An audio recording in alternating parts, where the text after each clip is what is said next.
دو بار در دهه 60 و یک بار در دهه 70 زندان‌های جمهوری اسلامی رو تجربه. من در سال 63 بود که توسط کمیته بهارستان مرکزی انجام شد و منجر به انتقال من به زندان اوین و گرفتن حکم و غیره.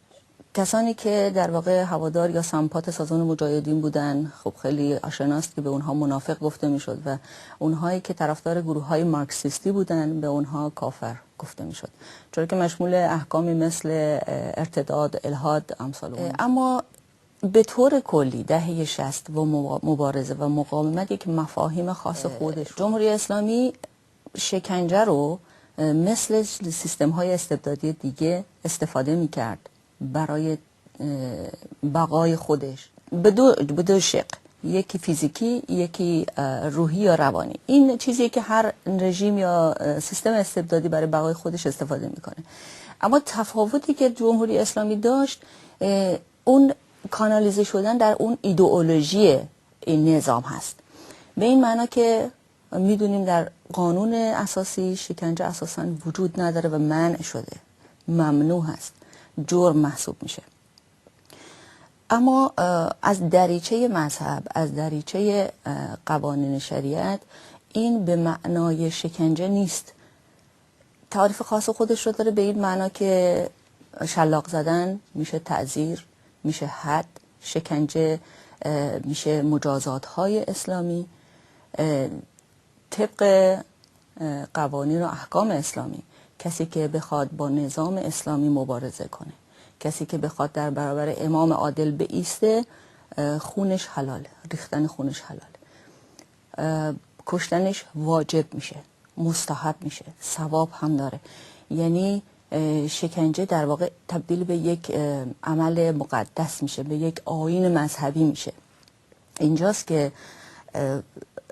که خطرناکه در واقع، چرا که بازجویی که میاد تعزیر میکنه یا حد میزنه، شلاق میزنه، اون با نگاه این که داره شکنجه میکنه اصلا این عمل زمانی که من رو در روی تخت شکنجه قرار دادن، بازجوی من در حالی که چشم‌بند داشتم این رو توضیح میداد که من حکمی رو از حاکم شهر گرفتم و قرآن زیر بغل دارم و 50 ضرب حکم برای تو گرفتم به خاطر اینکه تو برای نظام اسلامی خطرناک محسوب میشی. و قبل از اینکه این کارو بکنم وضو گرفتم. این براش یک آیین مذهبی بود و در پروسه انجام این شکنجه خودش رو به خدا خیلی هم نزدیک احساس میکرد و بعدش هم میتونست بره نماز هم چه بسا بخونه. این برای اون ایمان رو داشت که نه تنها در این مورد، چون یه حکمی رو گرفته، یکی بهش تجویز کرده، این رو مجوز این شکنجه رو داده با تعریف و دریچه نگاه‌های ایدئولوژی بس. شاید اول لازم باشه که خود اصلا کلمه تجاوز رو با معنا کنیم و تعریف کنیم حدود و ثغورش رو.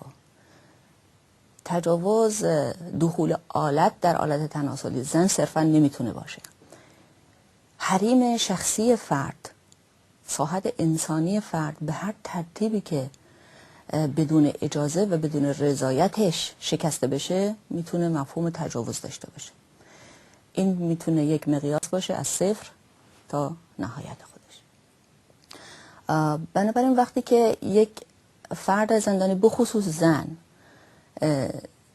با اون ستم مضاعفی که بهش میشه، چرا؟ برای اینکه دید جمهوری اسلامی نسبت به زن یک آدم ناقص العقله که یه دنده نداره، اصلا فاقد شعور لازمه که بتونه از خودش باوری داشته باشه، بتونه بر مبنای باورش تصمیم بگیره، براش مبارزه بکنه، زندگیش رو جدا کنه و این زن این کارو و جمهوری اسلامی از دید ایدئولوژی خودش براش مفهوم نبود، چون زن، تعریف زن برای اون یک آدم فاقد شعوره که باید دائم یک مرد در کنار اون این رو تعریف کنه، براش تصمیم بگیره، در کنار اون یک مرده که میتونه معنا داشته باشه. این مرد میتونه همسرش باشه، میتونه برادرش باشه، میتونه پدرش باشه.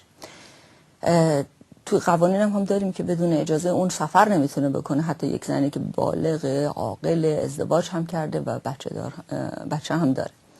اما این که در نظام جمهوری اسلامی بازجو میتواند تجاوز کند و چطور از دیدگاه ایدئولوژی خودش این کارو میکنه، اصلا خود این ایدئولوژی که به اون مجوز میده. جمهوری اسلامی این رو یه میدون جنگ واسه خودش میدونه.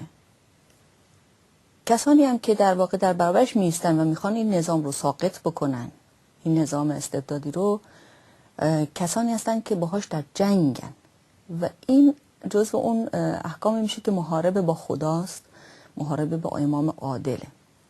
بنابراین وقتی که دستگیر میشه و در زندانه میشه اسیر جنگی اون. بر طبق احکام اسلامی اسیر جنگی به عنوان مشمول اون قوانین برده محسوب میشه، کافر حربی یا کسی که مرتد هستش یا کسی که منافق هستش. تو این حیطه زمانی که فرد دستگیر میشه اسیر جنگی و غنایم جنگی جزو غنایم جنگی محسوب میشه، بازجو سرباز این جنگه. بنابراین تملک کامل داره نسبت به اسیر جنگی خودش. فرد انسانی هم طبق احکام اسلامی، حالا چه مرد باشه چه زن باشه، هرچند که روی زنها به خصوص بیشتر بوده نسبت به بر اساس آمار، اما نسبت به مردها هم بوده، نسبت به کودکان هم بوده. حتی افرادی که توی احکام اسلامی، حتی افرادی که ازدواج کردن، به محض اینکه دستگیر میشن یا به زعم اونها اسیر میشن، خود به خود احکام نکاح اونها فسخ میشه و جزو در تملک سرباز که می جنگه واسه اسلام در میاد و میتونه اون رو به تملک در بیاره. به چه نفع؟ میتونه براش از پوشاکش، غذاش و محل مسکنش و نوع رفتارش و نوع یعنی در تصرف کامل اون شخصه. عمل جنسی هم که با اون برقرار میکنه جزو همون چارچوب تعاریف تصرفیه که اون حق داره، زی حقی که انجام بده.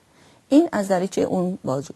نه تنها این جرم نیست، نه تنها این عجیب نیست، بلکه از دریچه نگاه یک بازجو، یک عامل جمهوری اسلامی، این آیین هم هست، آیین اسلامی هم هست و چه بسا ثواب هم میکنه و بعد نمازش هم میره میخونه. مواردی بود که ما میدیدیم توی زندان، کسانی که دچار روانپریشی میشدن. این نبود الا اینکه بارها به حریم اندامهای جنسی اونها قطعا تجاوز شده بود. تجاوز مختص به دهه 80 نیست اصلا. تفاوتی که اون زمان با این زمان داره این رو خیلی باز کرده و برملا. چه بسا دختران باکره‌ای که قبل از اعدام به عقد و ازدواج یک پاسدار یا بازجو در می اومدن برای اینکه به بهشت نرن و عذابشون ادامه پیدا بکنه در مثلا در دنیای دیگه و غیره و حتی پس از مرگ. چرا که بر اساس تعاریف اینها زنی که منافق هست، زنی که کافر هست، زنی که در واقع جرمی رو به عنوان ارتداد شاملش میشه یا الحاد، نباید که به بهشت بره. بنابراین اونها با این عملشون، یعنی ازاله بکارت، باعث میشدن که عذاب اینها همچنان ادامه پیدا کنه، چرا که اونها این رو یک گناه میدونستن. داشتن یک باور، داشتن یک عقیده در نظام جمهوری اسلامی جرمه. حالا میگه در دنیای متمدن امروز داشتن یک باور و عقیده اساساً جرم نیست که بخواد مجازاتی اصلا براش تعریف بشه، ولی اونها این تعریف رو داشتن. بنابراین چون گناهکار بود اون شخص، چون دائم در طول زندان به ما این تلقین میشد که شما گناه کردید